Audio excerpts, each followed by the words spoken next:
প্রতিশোধ যেমন মানুষের ক্ষতি করে, কিছু প্রতিশোধ লক্ষ্যে পৌঁছাতেও সাহায্য করে।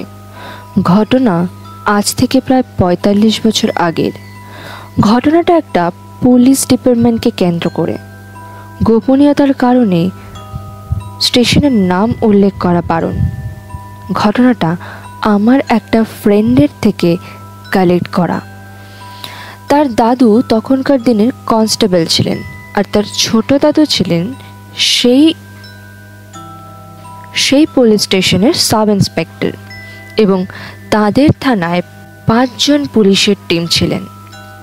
সেই সময় নিষ্পক্ষ ন্যায়ের দিক থেকে সেই শহরে ওই থানার নাম সবার উপরে ছিল।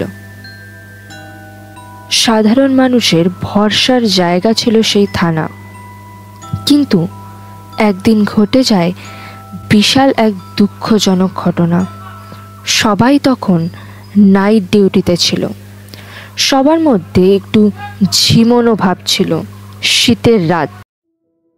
ঠিক সেই সময় প্রায় ১০ জন ডাকাতের দল হুড়মুড় করে ঢুকে পড়ে সেই স্টেশনে এবং থানার ইনচার্জকে গুলি মেরে পালিয়ে যায়। তাদের মধ্যে কেউই ধরতে পারেনি সেই দুষ্কৃতীদের। ডিপার্টমেন্ট হাজার ট্রাই করেও পারেনি তাদেরকে ধরতে, এবং তখনই সেই ইনচার্জের মৃত্যু ঘটে। বেশ কিছুদিন এসব কাটিয়ে উঠতেই শুরু হয় তাদের জীবনের আবার সে একই রকম সাইকেল। এভাবে চলতে থাকে বেশ কিছুদিন।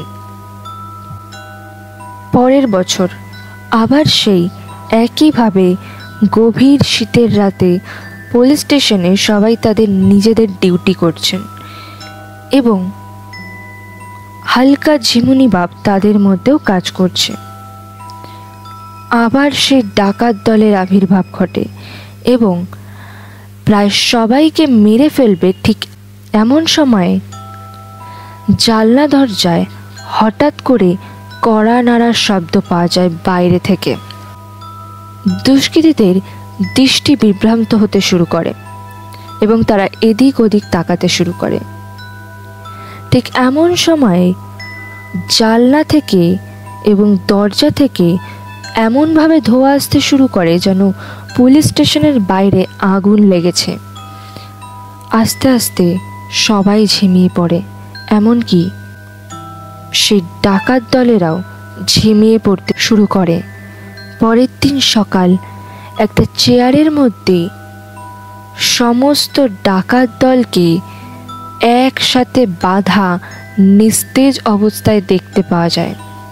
কিন্তু সেই রাতে পুলিশ সহ ডাকাত দল সবাই একসাথে জ্ঞান হারায়। একে অপরকে জিজ্ঞাসা করলে তারা কেউই জানে না কে সেই ডাকাত দলদের বেঁধে রেখেছে। তারপর তাদের শাস্তিও হয়।